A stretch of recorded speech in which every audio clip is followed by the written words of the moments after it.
Hello दोस्तों, नमस्ते प्रणाम। मैं घूंघट वाली 960 अपने यूट्यूब चैनल में आप सभी का स्वागत करती हूं। तो दोस्तों, आज मैं लेकर आई बहुत ही प्यारा सा एक भक्ति देवी जी की पचरा गीत जो कि नवरात्रि में चलने वाली है।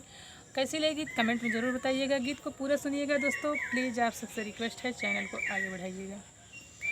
कब अइबो हमारी दुआरिया हो हे अम्बे मयरिया, कब अइबो हमारी दुआरिया हो हे अम्बे मयरिया।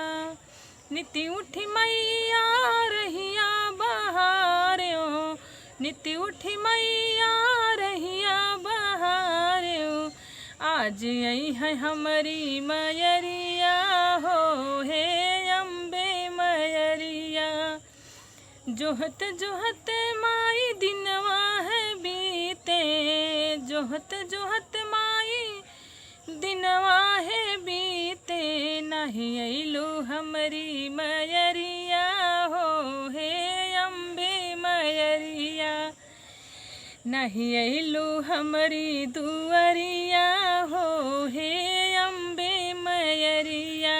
कब अइबो हमारी नगरिया हो हे अम्बे मयरिया।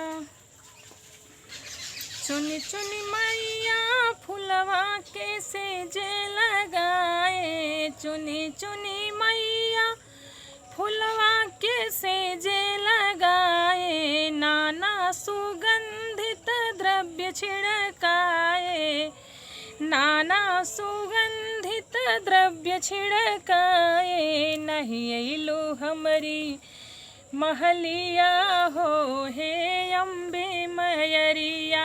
नहीं अइलो हमारी महलिया हो हे अम्बे मयरिया।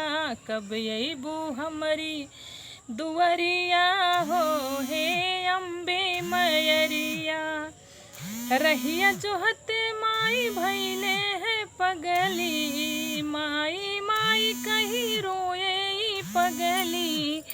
रहिया जोहत माई भैले है पगली, माई माई कही रोए पगली। काहे बिसरैलो मोरी सुधिया हो हे अम्बे मयरिया।